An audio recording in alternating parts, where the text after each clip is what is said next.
I've been curious if you have an opinion on uh, expats in Portugal. Yeah, So I love that topic.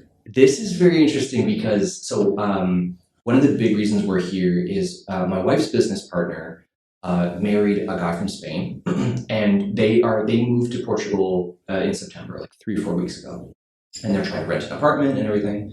So we've been chatting with them, and they are keenly aware of this, of their existence in the country. Of are they driving up rents? Are they seeking a place to live? Is it making it harder for people who are from Lisbon to live here? How are they screwing with the economy? How are they changing the everyday lives of the people who already live here? Mm-hmm. So I've been curious. You said you were living in Germany. How long were you there, and when did you come back to Lisbon? Are you born and raised in Lisbon? Yeah. Okay. Yeah.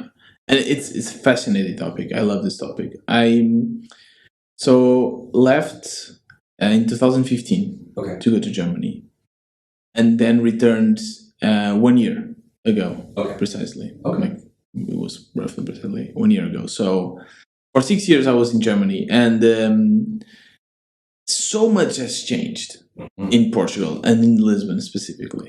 So much. So mainly because when I left, I guess not a lot of low costs were flying still to Portugal. There was not a lot of connections. Okay. So then like Ryanair started flying here, and like Eurowings, and suddenly Portugal became a very accessible place. And in Europe, it's like you're still in Europe, you still have all the perks of being in Europe, but like the weather is quite nice in comparison, like with Germany, for instance, and most Central Europe. So a lot of people just like start coming here and travel. So I always remember like being in Germany. A lot of my friends like, I just been to Porto for the weekend. I just been to Lisbon. I love it. Blah blah blah. It's like, okay, really cool, interesting. And then I'm in Germany, and I'm meeting all of these people and expats, and living the expat life is so much different than living the local life, right? Yeah. And I've noticed that now, right? I'm more like a local. I try to hang out as well with like my friends, because a lot of them now also come here or live here or like come here for a couple of months. Yeah. So I see what they do, and they're like, interesting, you do this. I don't. That's not how I experience the city. And then you had the Web Summit, this conference that I'm going as well in next week, which also started bringing a lot of attention of companies. You know, people are like, wait, people there, they don't get that much money. The salaries are quite low, you know? So it's kind of the India of Europe kind of thing. We can just go there. It's true. Like, it's funny because a lot of people also do like this sustainable fashion. They say like sustainable fashion. That means that it was made in Portugal, where the wages are also really bad. So like made in Portugal is really sustainable. Yeah. So people start like, okay, we can bring people there. We can start opening offices there. Things are cheaper.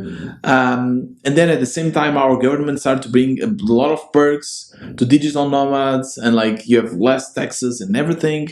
So then a lot of expats and remote work, especially after COVID, started also coming to Portugal and living here. You know, like Peter Levels is a great example. Yep. He was like digital nomad and nomadic for a long time. Then he found Portugal and was like, yeah, this is a great place to like at least to be here like half a year or something. And he even like created a service to bring more people. Yeah. So suddenly we have this influx of people that are making great money, and they start saying, yeah, Portugal is cheap. And then for me and for my friends, well, I was in Germany, so I had different standards. For most of my friends, though, they were like, no, it's not. Like, Portugal is not cheap, and it's actually not that different, like from Germany, and the rents are not that different.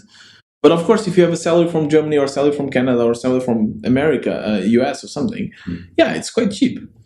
So yeah, we're reaching to this point where the rents are super high. Yeah. And there's something which is unbelievable, which is even if you work full time, you might not have enough money to get a house, to rent, or to buy whatever. This scares me. This really scares me. Yeah. As somebody who wants to come for a month and experience Portugal, I don't want to hurt anybody. Like, this is really scary. Yeah. But at the same time, in the other side, I love it. because finally we are getting like different people here, like with different mindsets, and they are bringing like this innovation and new mentalities to Portugal, something that we were really missing, you know. So it's so exciting now. I love this, like, going out and like hearing like different languages and hearing people speaking English. And because I was an expat as well in the country where I didn't like fully understand like I mostly didn't understand the language. So it's I really like to feel that the others feel comfortable here, and then we can speak the language. So when I see people, like now there's a lot of people also from like India, Bangladesh, Nepal, maybe doing this, like, I don't know, Uber jobs and this kind of stuff. But I love it because they love coming here, and I speak with them. It's like, cool. I mean, it's so great to have different people here in Portugal. We really need it. We also have like a problem with population. Everyone is getting older, and that's also being somehow fixed. So you have like both sides, you know what I mean? Sure. Yeah, I think my main concern is, I don't want to. It scares me to price people out of rent, because so in Canada we're going through this right now. We're in an intense housing crisis in Canada. Rents are going up.